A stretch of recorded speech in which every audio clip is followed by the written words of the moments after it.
हरि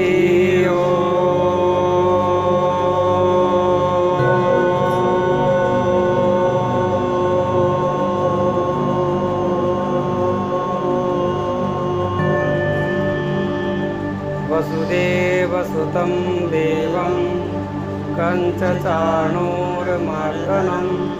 देवकी परमानंदं कृष्ण वंदे जगद्गुरु।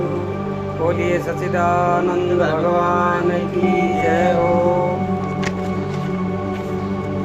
आज महाभारत का जो प्रसंग है, मार्कंडेय जी मुनि और युधिष्ठिर का धर्म उपदेश संवाद है।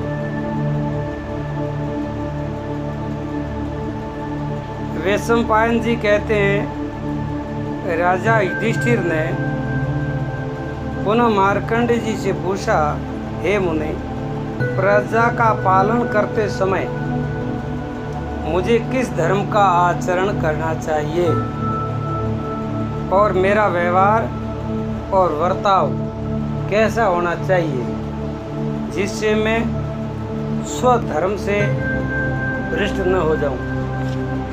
देखो,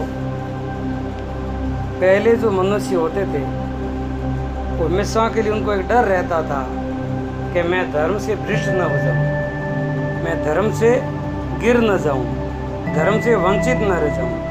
मतलब जीवन में धर्म लाभ सबसे बड़ी चीज है। तो यहाँ धर्म का मतलब कर्तव्य से लिया हुआ है। हर व्यक्ति का एक अपना अपना कर्तव्य होता है।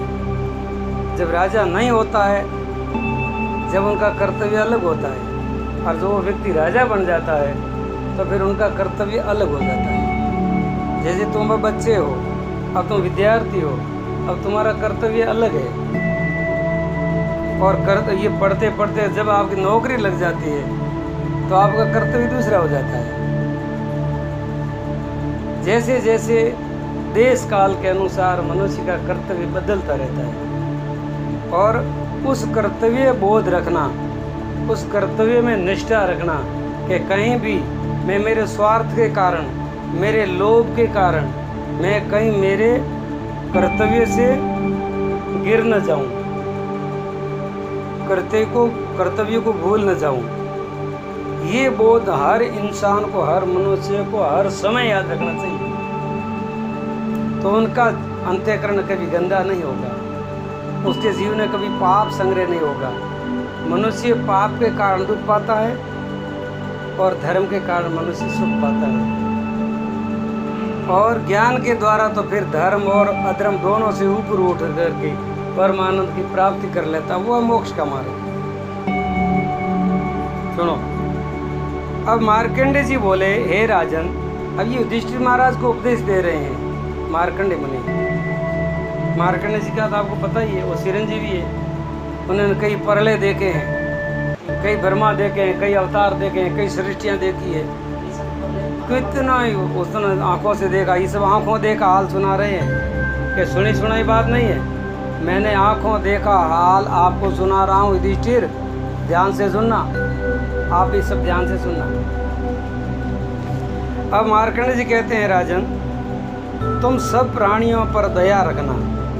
सबसे प्रथम मनुष्य का मुख्य धर्म होता है सबके प्रति दया रखना। किसी के साथ कठोर व्यवहार न करना और दूसरों को दुखी देख करके बिल्कुल द्रवित हो जाना। कहो, हे प्रभु, इसका दुख दूर कब हो, अरे बेचारा ये दुखी है।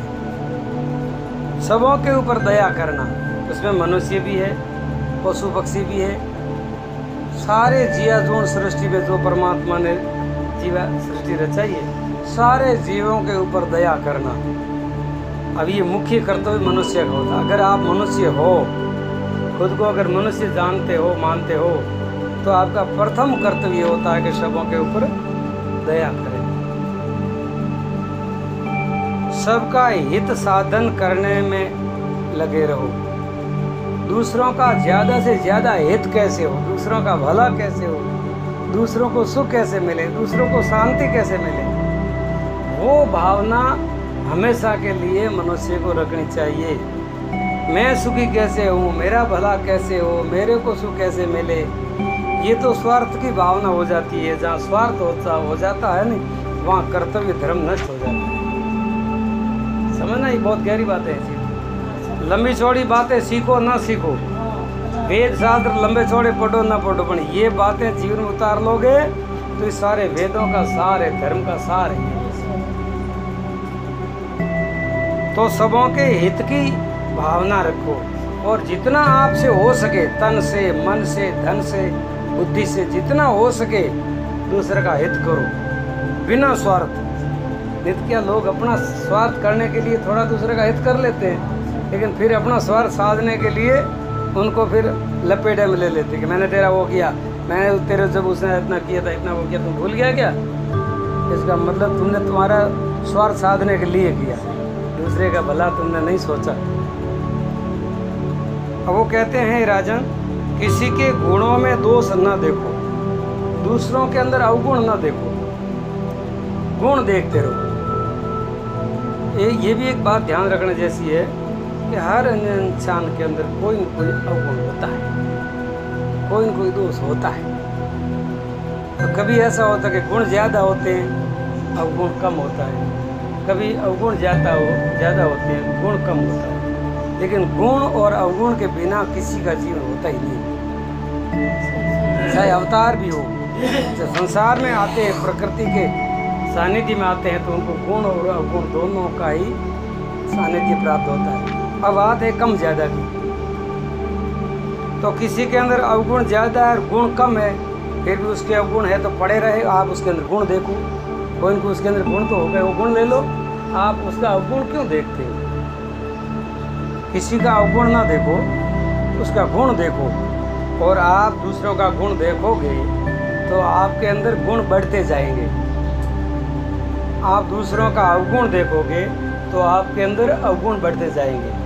ये सृष्टि का नियम है। आप दूसरों की बुराई देखोगे न, तो भीतर आपके भीतर बुराइयाँ बढ़ती जाएगी। आप दूसरों में अच्छा ही देखोगे न, अरे वो कितना भी खराब है लेकिन ये बहुत, इसके अंदर ये बहुत अच्छा गुण है, ये बहुत अच्छा गुण है, ऐसे उनका अच्छा गुण आप देखते रहो तो आपके भीतर अच्छे गुण बढ़ते जाएंगे और एक दिन आप अच्छे गुणवान बन जाओगे। सदा सत्य भाषण करो, हे युधिष्ठिर, याद रखो, कभी भी मुख से असत्य मत बोलो, झूठ मत बोलो। कई बार ऐसा होता है सत्य बोलने से तकलीफ आती है, परेशानी आती है, इसीलिए उस परेशानी से बचने के लिए हम थोड़ा झूठ बोल लेते हैं। वहाँ पे हंसी बात कहूँ तो अपना भूडो लागी, हंसी बात कहूँ तो फलाना नाराज हो जाए, हंसी बात कहूँ तो ओ की जवानी, हंसी कहूँ तो ओ की जवानी। बिल्कुल परवाह मत करो, तुम सच्ची कह दो। हाँ हाँ, आपके ऊपर परमात्मा की बड़ी दया होगी कि तुम कितने ईमानदार हो, कितने सरल स्वभाव वाले हो। आपने अंदर छिपाया लुकाया कुछ नहीं, जो है वो वैसा कह देना चाहिए। यहाँ बहुत बड़ी एक तपस्या है ये। तो इसीलिए वो कहते हैं राजन, हमेशा के लिए सत्य भाषण करो, सत्य बोलो, हितकारी बोलो, कल्याणकारी बोलो, दूसरों का भला हो ऐसे बोलो, सबके प्रीति, सबके प्रति विनीत भाव और कोमल बने रहो, सबों के सामने नम्रता भाव रखो। हाँ, बस सबों का दास बन करके रहो, निर्मल बनो, सिर्फ कोमल बनो, अहंकार किसी के सामने मत करो। ठीक है, बड़ों के सामने तो हम अहंकार नहीं करते हैं, क्योंकि बड़ों के सामने हमारा अहंकार चलता नहीं। तो फिर क्या होता है, हम छोटे लोगों के ऊपर अहंकार करते हैं।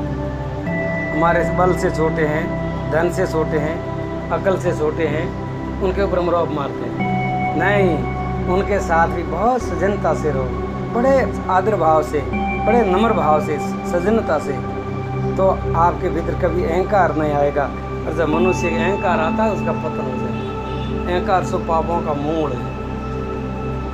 मार्कंडेय जी कहते हैं राजन, इंद्रियों को हमेशा के लिए अपने वश में रखो। बात समझ में आ रही है? इंद्रियों किसको कहते हैं? हमारे जीवन में इंद्रियां 5 कर्म इंद्रियां, 5 ज्ञान इंद्रियां हैं। तो अपने ज्ञान इंद्रियों को अपने वश में रखना, ये बहुत समझदारी का काम है और बहुत सूरवीरता का काम है। ध्यान रखना। आँखों से देखना, किसी का भी रूप देख करके हम उसके तरफ बार बार देखने की कोशिश करते हैं। ये आँखों का रूप है, आँखों का विषय है। हम उनकी कुछ बातें सुनना चाहते हैं, उसको बतला करके बोल करके भाई कैसे भी करके ये बोले तो मैं कुछ सुनूं, जबकि उनको सार नहीं है, उनको ज्ञान की बात उसको नहीं सुननी है, लेकिन एक मनोरंजन के रूप में बस यार कुछ तो बोलो यार, थोड़ा तो कुछ तो बोलोगे, कुछ तो बोलो यार, तो फिर क्या मिलेगा। लेकिन वो कानों का विषय है, आप फंस गए। फिर स्पर्श, जैसे ये स्पर्श, अब इसमें क्या मिलने वाला है, लेकिन ये ज्ञान इंद्रिय है। स्पर्श का सुख महसूस होता है, स्पर्श करने से सुख महसूस होता है, अंदर सुख महसूस होता होगा, लेकिन ये विषय सुख है। कोमलता कठोरता महसूस होती है। हाँ हाँ, कोमलता कठोरता महसूस होती है, और भीतर उसके अंदर और उनको थोड़ा सुख भी महसूस होता है, लेकिन वो सुख कोई नित्य नहीं है, स्थायी नहीं है, असली भी नहीं है। वो है फिर भी नाशवान है, फिर भी हम उस नाशवान में बह जाते हैं, उसमें हमको होश नहीं रहता है। बस ये शरीर तो आपका ऐसा है, मेरा ही ऐसा है, तो मेरे खुद के शरीर से मैं ऐसे स्पर्श करता हूँ तो आनंद नहीं आता है, और तेरे शरीर से ऐसा करता हूँ तो आनंद आता है। क्यों? शरीर तो वही है, शरीर यही है, ज्ञान इंद्रिय तो ये, ज्ञान इंद्रिय यही है। लेकिन हमारे मन के अंदर उस वासनाएं होती है, वासना के लिए हमेशा के लिए हमारे से अलग विषय चाहिए। शहरों तो आंखों का नहीं है ब्रो, बीजे रो शहरों देखना भी खुशी हो, एक कहने रो मतलब रूप देख करके, तो अपने पास रूप नहीं है, अपने रूप को देख मस्त रहो, दूसरों को रूप देखने की क्या जरूरत है। लेकिन ऐसा होता नहीं है, इसको कहते हैं बहिर्मुखी होना।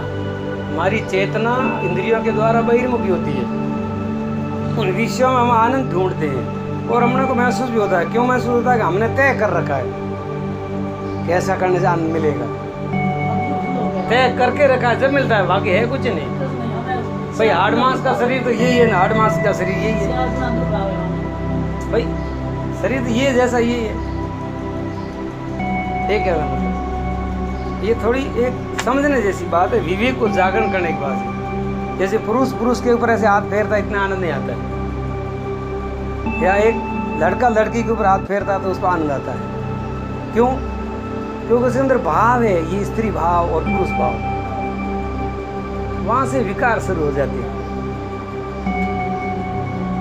क्योंकि ये है इंद्रियों का विषय, और इंद्रियों के विषय में अच्छे भले महापुरुष भी गिर जाते हैं। इसीलिए वो कहते हैं सबसे पहले इंद्रियों को वश में रखना। महाराज युधिष्ठिर को समझा रहे हैं, क्योंकि वो राजा है, प्रजा की रक्षा में सदा तत्पर रहना, सदा हमेशा के लिए ध्यान रखना, प्रजा को किसी प्रकार का कष्ट न हो, क्योंकि तुम राजा हो। जैसे आप अपने शरीर का ध्यान रखते हो, ऐसे ही प्रजा है, राजा का एक अंग है, परिवार है, अपने परिवार का हम ध्यान रखते हैं, ऐसे प्रजा का भी पूरा का पूरा ध्यान रखना। तुम खुद कष्ट उठा देना, लेकिन प्रजा को दुखी मत करना, ये ध्यान रखना। ये तुम्हारा धर्म है, तुम्हारा कर्तव्य है। घर में भी जब ऐसा होता है, कोई मुखिय होता है, तो मुखिय का कर्तव्य भी मुख्य होता है। आप घर में छोटे हो, बच्चे हो, तो उनके प्रति आपका भी कर्तव्य है, तो आपका कर्तव्य आप पालन करो, उनका कर्तव्य वो पालन करेंगे, बड़े वाले ना करेंगे तो वो नरक में जाएंगे। आपको चिंता नहीं है, आप अपना कर्तव्य पालन करते रहो। इसमें व्यक्तिगत कर्तव्य का पालन करना होता है। धर्म का आचरण और अधर्म का त्याग कर देना, धर्म का आचरण करते रहना और अधर्म का त्याग करते रहना। तो धर्म और अधर्म को हम कैसे जानेंगे? तो शास्त्रों में जिन वस्तुओं की मना की है, जो कार्य करने की मना की है, वो सब अधर्म है, और जिन कार्य करने की आज्ञा दी है शास्त्रों ने, वो धर्म है। उनका विवेक करके अधर्म का त्याग करना और धर्म को ग्रहण करना। देवताओं और पितरों की पूजा करना। देवता कौन है? अग्नि देवता, सूर्य देवता, जल देवता, पृथ्वी देवता, आकाश देवता, अग्नि देवता, वायु देवता, सूर्य कुमार देवता, ये सारे के सारे देवता जो सृष्टि चला रहे हैं। सूर्य के बिना सृष्टि चलती नहीं, धरती के बिना चलती नहीं, अन्न के बिना चलती नहीं, जल के बिना चलती नहीं। ये देवता है, इनके अलावा दुनिया में कोई देवता नहीं। किसी देवता के चक्कर मत पड़ना, कोई देवता है ही नहीं। और दूसरी बात में, जैसे ब्रह्मा है वो देवता है, विष्णु है देवता है, शंकर देवता है, देवी जो माँ दुर्गा है, शक्ति है, वो देवी है, गणेश ये देवता है, देव शक्तियाँ हैं ये। इनको देवता समझ करके इनका आदर करो, प्रणाम करो, पूजन करो, यज्ञ करो, इनको खुश हो जाएगी। अब पितरों को खुश करना, जीते जी माता पिता जो दादा दादी है अपने घर में, वो जिंदे पितर है, उनकी सेवा करो, उनकी आज्ञा का पालन करो। और शरीर छूटने के बाद में उनके निमित्त तर्पण क्रिया करो, उनके निमित्त दूसरों को भोजन खिलाओ, ब्राह्मणों को भोजन खिलाओ, कौओं को भोजन खिलाओ, गौओं को भोजन खिलाओ, पक्षियों को भोजन खिलाओ, किसी को पानी पिलाओ उनके निमित्त कहीं पानी की प्याऊ खोला दो, उनके निमित्त कहीं अन्न क्षेत्र खोला दो। वो सब पितृ तर्पणी होता है, इसमें पितृ खुश होते हैं। नहीं, वो सब तर्पण में क्रिया आती है। तर्पण का मतलब तो वैसे जल दिया जाता है, लेकिन उसके साथ साथ में वो अन्न भोजन भी दिया जाता है।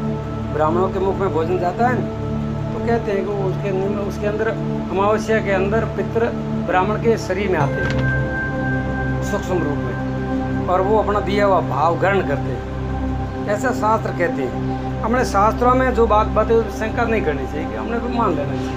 अच्छा, अब दूसरी बात ऐसे समझो, कुछ भी हो, किसी के पेट में भोजन जाता है तो वो खुश तो होता ही है। अब आपने कौवे को खिलाया तो कौवा खुश तो हुआ ही होगा, कीड़ी को खिलाया तो कीड़ी खुश तो हुई होगी, गाय को खिलाया गाय खुश तो हुई होगी। भाई उसके अंदर भी आत्मा तो है ही। मान लो अगर पितरों तक ना पहुंचेंगे तो इस निमित्त से किसी के तो अंदर गए ही है, तो वो खुश तो होंगे कि आपको आशीर्वाद मिलेगा। हाँ, वो भी किसी के पितर ही है, क्योंकि सृष्टि सब पितरों से भरी हुई है। ब्रह्मा भी एक पितर है, वो भी पितरों में आते हैं, ऋषि मुनि पितरों में आते हैं, देवता भी पितरों में आते हैं, देव पित्र, मनुष्य पित्र, ऋषि पित्र, पितरों के ये भाग है अलग अलग। पूरी सृष्टि पितरों का खजाना है, कैसे समझो। तो सबों को पूजन करना, तृप्ति देना। यदि असावधानी के कारण, अब ध्यान रखना, किसी के मन के विपरीत कोई भी व्यवहार हो जाए तो इसी प्रकार से दान से संतुष्ट करके उसे वश में करो। अभी राजनीति का विषय है, किसी भी प्रकार में किसी के साथ बुरा व्यवहार हो गया हो तो उनको भी खुश करने के लिए तन दे दो, धन दे दो, पैसे दे दो, सगवड़ दे दो, सुविधा दे दो, उनको खुश कर दो। और भूल हो तो भूल की क्षमा भी मांग लो, हमारी भूल हो, अब नहीं करें, भूल हो जाती है इंसान, लेकिन वो भूल को बार बार भूल करना ये बड़ी मूर्खता होगी। इसीलिए मैं सबको स्वामी हूँ, ऐसे अहंकार को कभी पास में मत आने देना, क्योंकि अहंकार कई रूप से आता है। राजा होता है तो राजापने का अभिमान आ जाता है, कोई बड़ा धनवान हो जाता है तो धन का अभिमान आ जाता है, विद्या में सबसे होशियार होता है तो फिर विद्या का अहंकार आ जाता है, कभी आदमी तपस्या करता तो तपस्या का अहंकार आ जाता है। ये कहने का मतलब किसी भी रूप अच्छा है तो उनको रूप का भी अहंकार आ जाता है, मैं कितना सुंदर हूँ, मैं कितनी सुंदरी हूँ। एक कहने का मतलब ऐसे किसी प्रकार का राजन अहंकार नहीं आना चाहिए, याद रखना। और तुम अपने को सदा पराधीन समझते रहो। पराधीन का मतलब है मैं दूसरों की सेवा के लिए संसार में आया हूँ, मैं जब तक जीऊँगा जब दूसरों की सेवा करता करता ही जीऊँगा। चाहे घर में रहो, परदेश में रहो, देश में रहो, आश्रम में रहो, ससुराल में रहो, पीर में रहो, मोमाड़ रहो, कहीं भी रहो, कहीं भी रहो, हम तो दूसरों की सेवा करते ही रहेंगे और सेवा करते करते जीवन पूरा करेंगे। हमारे दूसरों से सेवा लेनी नहीं है, दूसरों की सेवा करनी है। ऐसा भाव जब आप रखोगे तो आपका जीवन इतना पवित्र हो जाएगा, आपको लाखों करोड़ों का आशीर्वाद मिल जाएगा और आपका धर्म स्थिर रह जाएगा। सेवा बहुत बड़ी चीज़ है, निष्काम भावना से, अपने स्वार्थ के लिए नहीं, कुछ मतलब के लिए नहीं, ये ध्यान रखना। हे युधिष्ठिर, मैंने तुम्हें जो ये धर्म बताया है, इनका भूतकाल में भी धर्मात्मा पुरुष पालन करते रहे हैं और भविष्य में भी इनका पालन आवश्यक है। ऐसी बात नहीं वो तो धर्म पुराना हो गया, नहीं। मार्कंडेय जी महाराज कहते हैं ये धर्म सदा 3 काल के लिए सत्य है। पहले पुराने लोग भी इनका पालन करते थे, अभी भी हम इनका पालन कर रहे हैं और भविष्य में भी इनका पालन करना चाहिए। ये सदा नित्य नूतन ही रहता है धर्म। तुम्हें तो सब मालूम ही है राजन, क्योंकि इस पृथ्वी पर भूत या भविष्य ऐसा कुछ भी नहीं है जो तुम्हें ज्ञान न हो।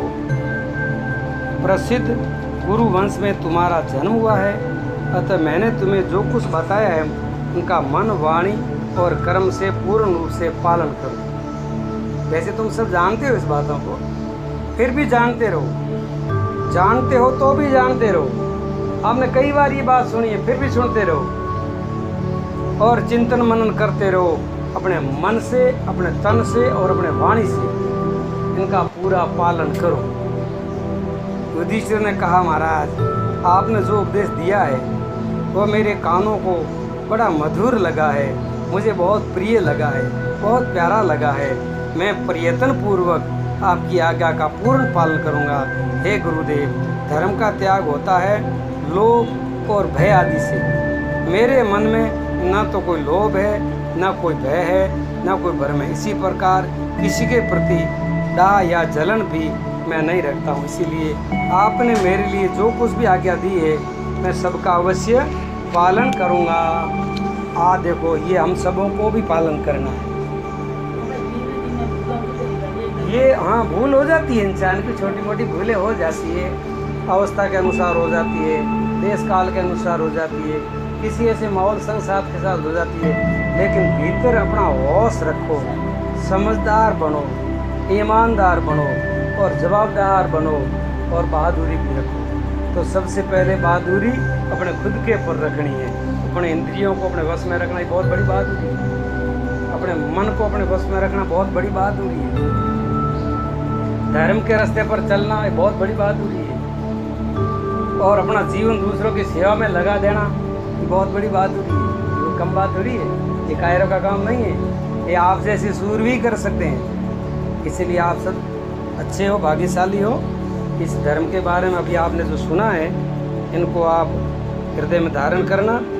वैशंपायन जी कहते हैं, महाराज कृष्ण के सहित समस्त पांडव, ये उपदेश कृष्ण ने भी सुने थे, वहाँ बैठे बैठे पांडवों ने सुने थे, द्रौपदी ने भी सुने थे, सबों ने ये धर्म उपदेश सुने थे और सबों ने नतमस्तक किया कि धन्य हो, हमारे लिए आपने हमारी आंखें खोल दी, हमारा विवेक जागृत कर दिया। हमारा विवेक तो थोड़ा सो गया था, हम तो जागृत हो गए। अब हम इस विवेक को बुझने नहीं देंगे। ठीक है। समस्त पांडव तथा वहाँ आए हुए सभी ऋषि महर्षिगण बुद्धिमान मार्कंडेय जी के मुख से धर्म उपदेश सुन करके वो बहुत प्रसन्न हुए और उन्होंने धर्म की जय जयकार बोली। बोली सनातन धर्म की जय हो।